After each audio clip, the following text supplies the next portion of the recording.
Well, welcome everyone. I am here with, my name is Christopher Brazelton. I'm on staff at Elm Street, and this is Jay Marsh. We're interviewing Jay today, a local artist here, and kind of learning a little bit about his process and whatnot.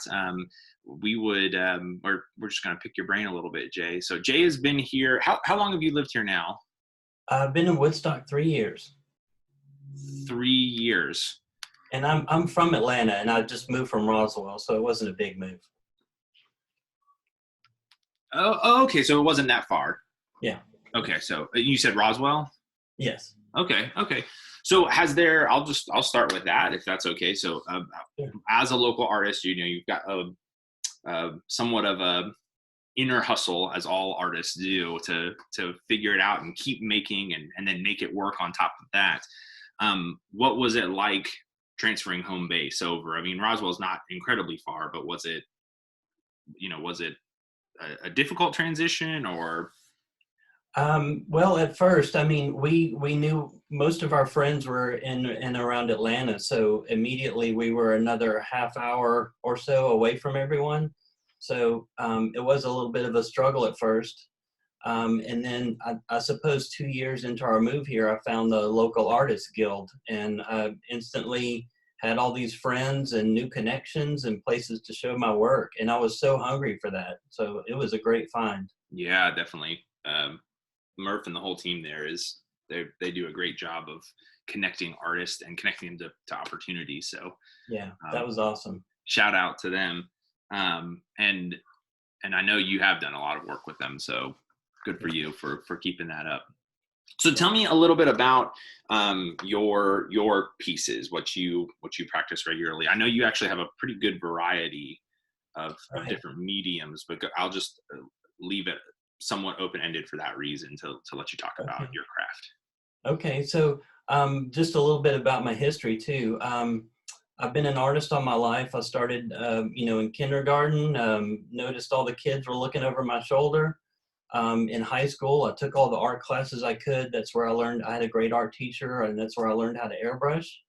And that turned into a profession for me. When I left high school, I started following the fair circuit, airbrushing T-shirts, and that basically paid my way into art school. I went to Ringling School of Art in Sarasota, Florida. Majored in illustration, minored in photography. Learned all the traditional materials there. Out of art school, I had all these skills I wanted to play around with. So I was doing body painting, sculptural lighting. I did some murals, ones for Royal Caribbean. And I had all of these abilities out of art school. The most important one being color and design, because those skills could translate into cake decorating or landscape design. I mean, I could go anywhere with those core skills.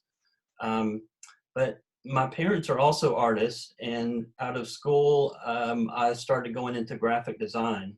So I have this wide history of all these different mediums, but really my favorite was always acrylic painting. And that's what's behind me here. Okay, yeah. So, but you started with acrylic, or you ended up there? Because I know, I mean, I'll say, like, a lot of your pieces are in our lobby with the local artist guild, and you've rotated a few in and out, but you mentioned it, so you're right. A lot of your pieces are extremely bold colors and a lot of fun to look at and you just take in. And I think most of those, the chocolate pieces, and there was I don't want to misspeak, so the vastly blue pieces that you had, those were acrylic. Is that correct? Yeah, they're all acrylic. And you started that? Sorry, and that was my first question. You started there and then ended up? I really always loved to paint in acrylic. My illustration background taught me to really plan out the line work of a painting before I jump into it. I like to know where all the lines are going to go, but I kind of let a lot of the color happen while the painting is emerging. So acrylic allows me to not precisely know what I'm doing. I can keep layering and layering and layering, and I like to paint in very thin layers so that I can do a lot of blending. That's why a lot of people think they might be oil, because you don't really, on a lot of them, you don't see a lot of brush strokes. How for acrylic, because I mean, all of your pieces that I've seen at least are very large, and I have a feeling that might be a little bit on purpose. But in saying that, because of that, and because of the sheer size of some of those pieces I've seen, and you're saying thin layers, but I know that they're also pretty detailed as well. So how long, I know that's a very generic question and not answer, but like on average, just give or take, how long does it take you to go with one piece? Sure. I would say 40 hours. I mean, that's probably not working on it for a solid week. It could be a couple months, and I might have a couple paintings going at one time. So I would say that's pretty easily a good 40 hours. And I typically know when I reach the end of the painting that I'm not going to keep messing with it. I do know when it's finished. Yeah. Oh, so there is a pretty definitive end for you. Yeah, that's Okay. right. One of the things I do, this is a helpful tip, is I'll look at the painting in a mirror, or look at a photo and flip it in the computer.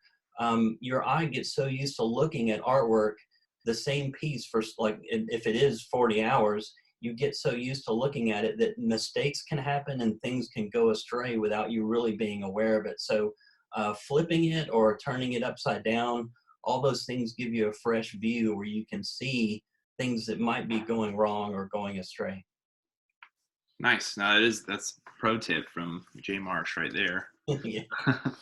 um, Jay, has there ever been a project that you've been doing art professionally for a while now, right? I mean, I would say since 91. That's when I graduated college. okay, all right, yeah. So, given that time, has there been? I guess that's almost 30 years now. Has there been a project that either was unexpectedly fulfilling or fun, or B, you just hit the ground running and enjoyed every moment along the way towards a particular project?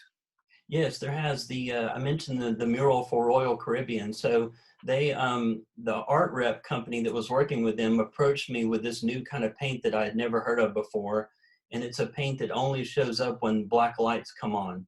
So Cool. what I was commissioned to do was to do one painting that was it was a very horizontal landscape painting, and then when black lights came on, you would see another painting on top of it.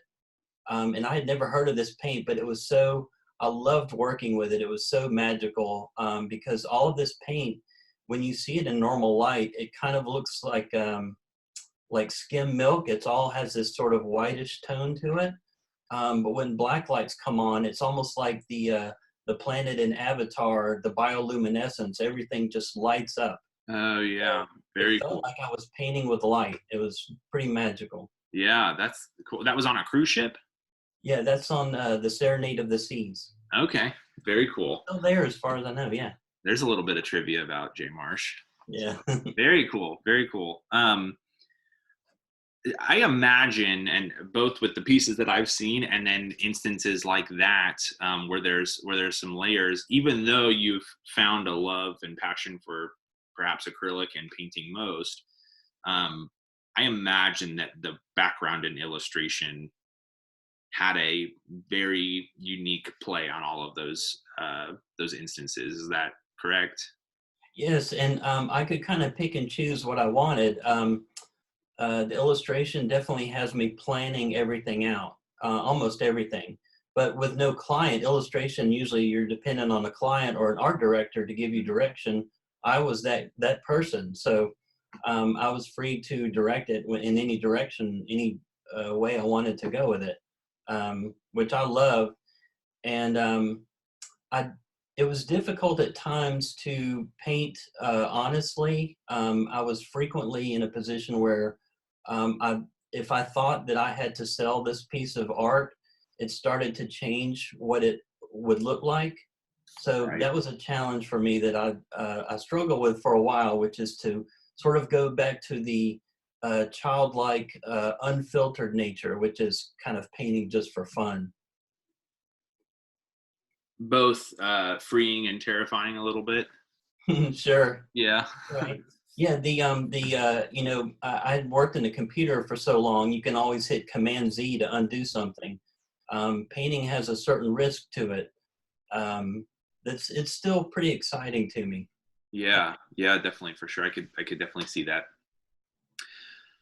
Um, kind of on that same vein, as you're working towards some of these projects, what today for Jay, where are you finding um, your pieces landing? Are they in the form of commissions? Are they via galleries? Are they online? Like where are you finding in today's world, not counting our current situation of COVID-19, but typically speaking, where are you finding that you're working towards these days? Where the pieces are being shown? Yeah, I guess, are you working towards exhibits in galleries? Are you working towards commissions?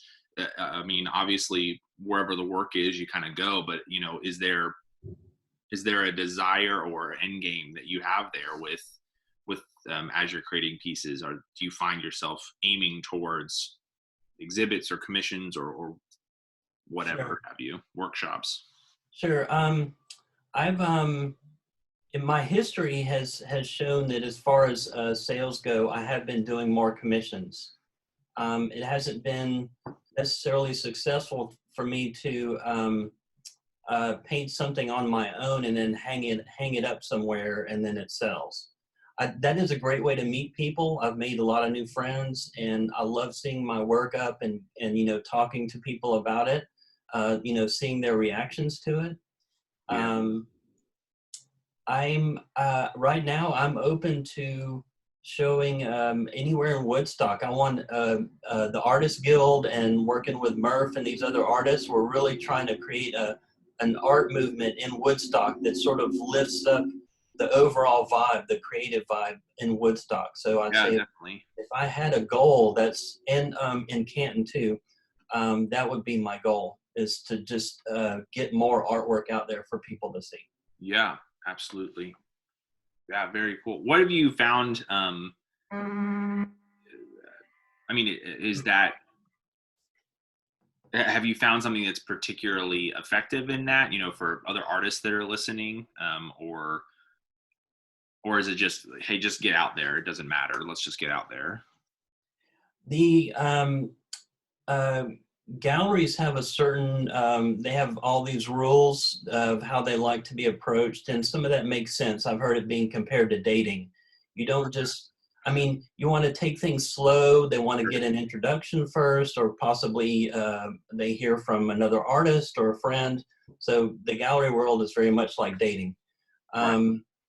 I think it's the other direction, which is where I've been going, is networking through friends. I mean, I found out about the Artist Guild through one of my neighbors.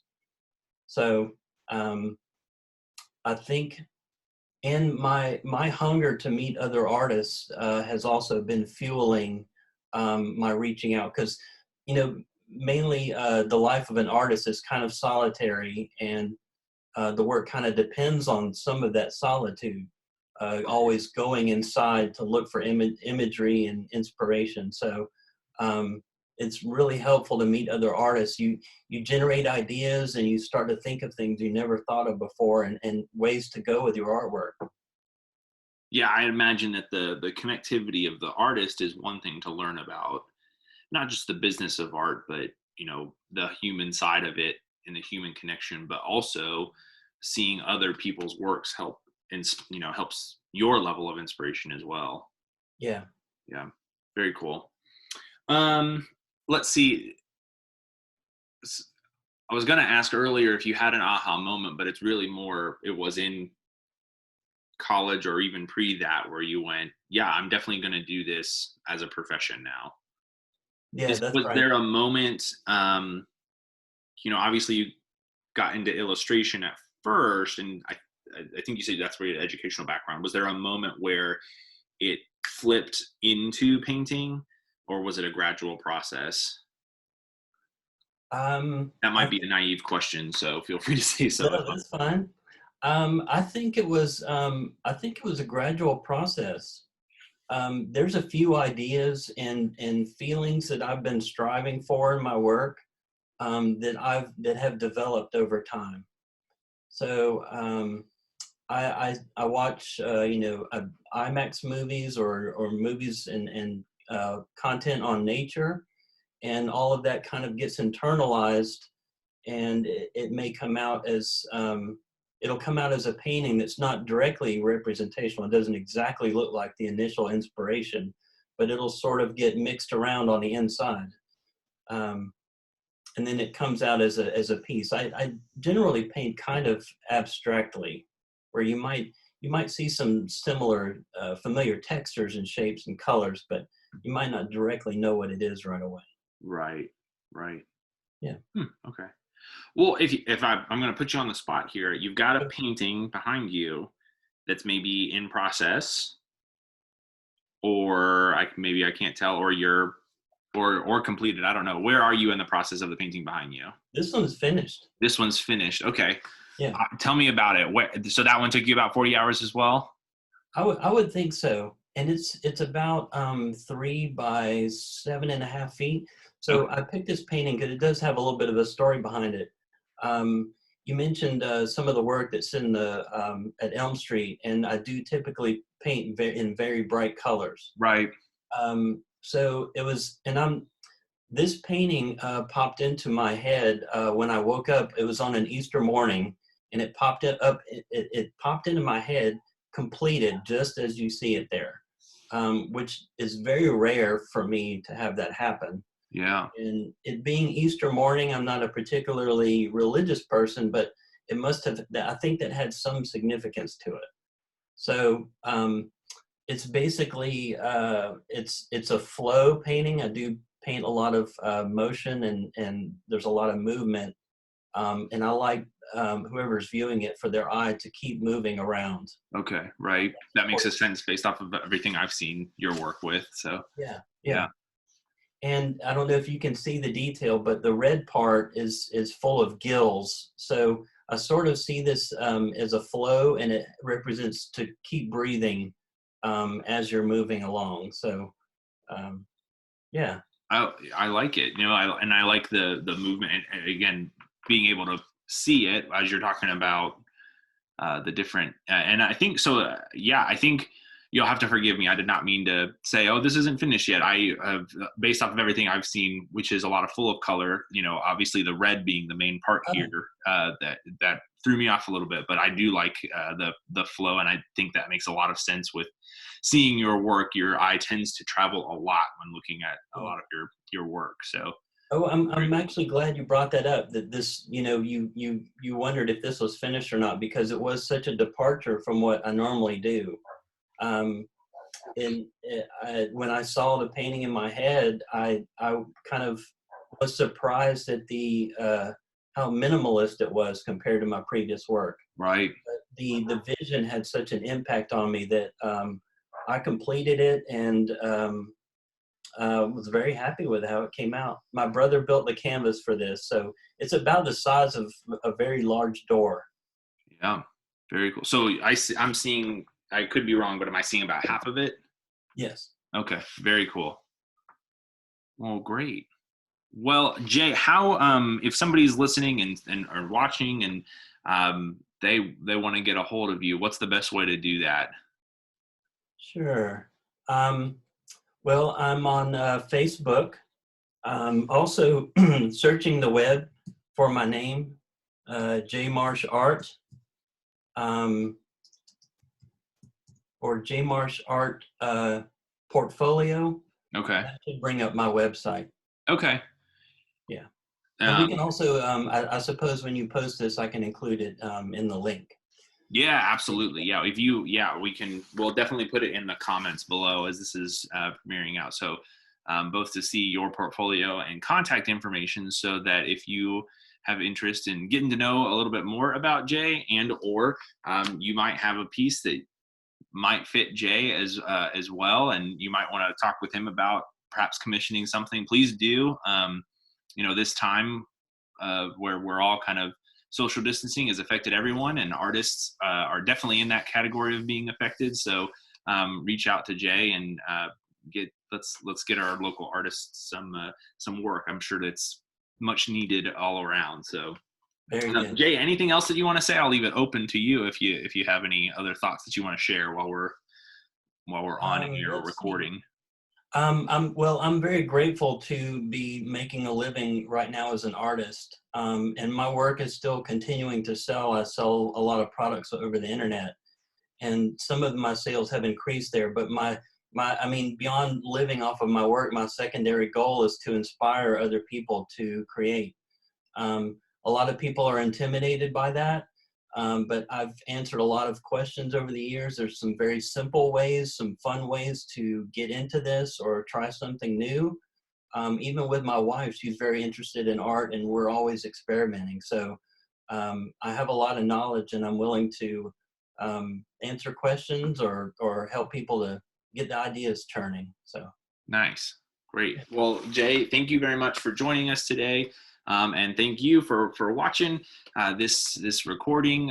Please reach out to Jay, and we will see you soon at Elm Street. Or Jay, I'm sure also if you want to check out some of Jay's work, there is a few pieces in there in the Elm Street lobby. So when we open back up everything, definitely come on by and check that out. So very good. Jay, thanks so much, and we'll talk with you soon. Okay. All right.